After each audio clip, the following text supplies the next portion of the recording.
I'm Scott Lucas. This is today's EAWorldView on Syria. The fear that supports Assad when Western journalists proclaim that this is another 9/11. This past week in The Independent of London, a journalist named Patrick Coburn wrote that foreign jihadists were signaling they were going to return from Syria to commit another 9/11, attacking American soil or possibly that of its European partners. He described in vivid detail how a group of fighters with the Islamic State of Iraq and Assad had burned their passports, Canadian, American, European, and had said they were ready to kill their fellow countrymen once they returned from fighting against President Assad. This, Coburn summarized, with the support of extremist countries like Saudi Arabia, signaled the fact that this was another jihad against the West that was being fomented in the name of actually fighting the Assad regime. The implication was clear.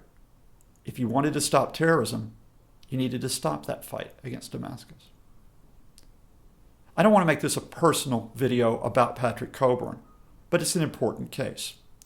For in his reporting, this is a story of how one man effectively swept aside the Syrian opposition and protest to focus on a simple narrative of how the conflict was now all about extremists and jihadists, that it wasn't as much about barrel bombs or the tens of thousands of Syrians who have died and continue to die.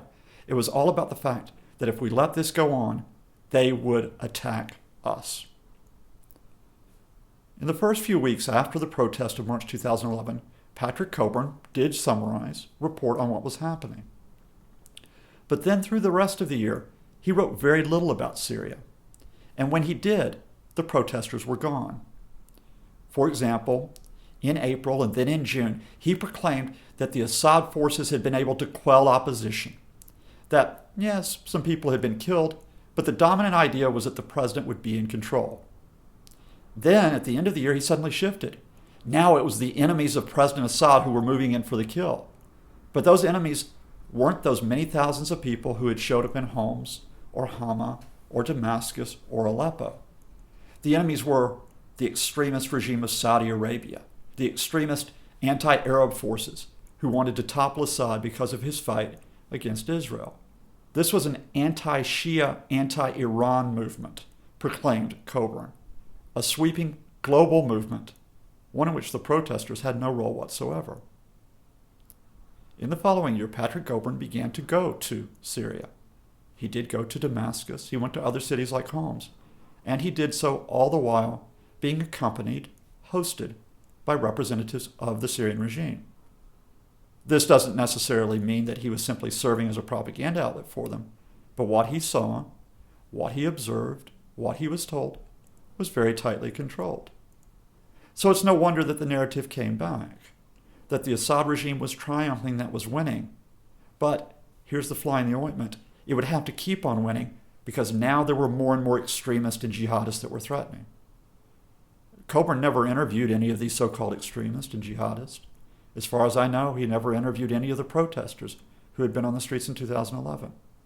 This was a portrayal which was coming out, which was based upon his experience being, in effect, embedded inside Syria with the Assad regime. And so we come all the way up to 2014, in which in Patrick Coburn's narrative, you still have the evil of Saudi Arabia that is supporting the opposition in these protests. Never mind the fact that there's an obvious contradiction, and that is Saudi Arabia is very opposed to a group like the Islamic State of Iraq and Assad. No, we have a picture of how the Islamic State of Iraq and Assad represents all of the Syrian opposition and all of the insurgency. Other moderate groups, other groups that are not Islamist, not jihadist, you won't find Coburn writing about them because there's no space for that. There's no room for complexity here. In a position where it's either you are for or against the Assad regime, Coburn throws up his hands and basically says, well, I don't support dictators, I don't support tyrants, but you know, if we don't have President Assad, we're left with this future where it's not really about Syrians, it's about us. It's about twin towers being attacked. It's about underground stations being assaulted.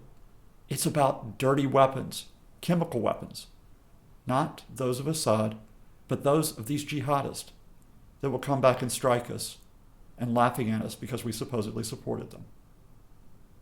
It is a crude betrayal, but it is an effective one. For this week, after Homs had finally been evacuated and Assad forces controlled all of the city after more than 3 years, the BBC's lead radio program turned for expert commentary on what had happened to one man, Patrick Coburn, who declared, yes, this was the sign that President Assad had won. And so it goes. I'm Scott Lucas, and this is today's EA Worldview on Syria.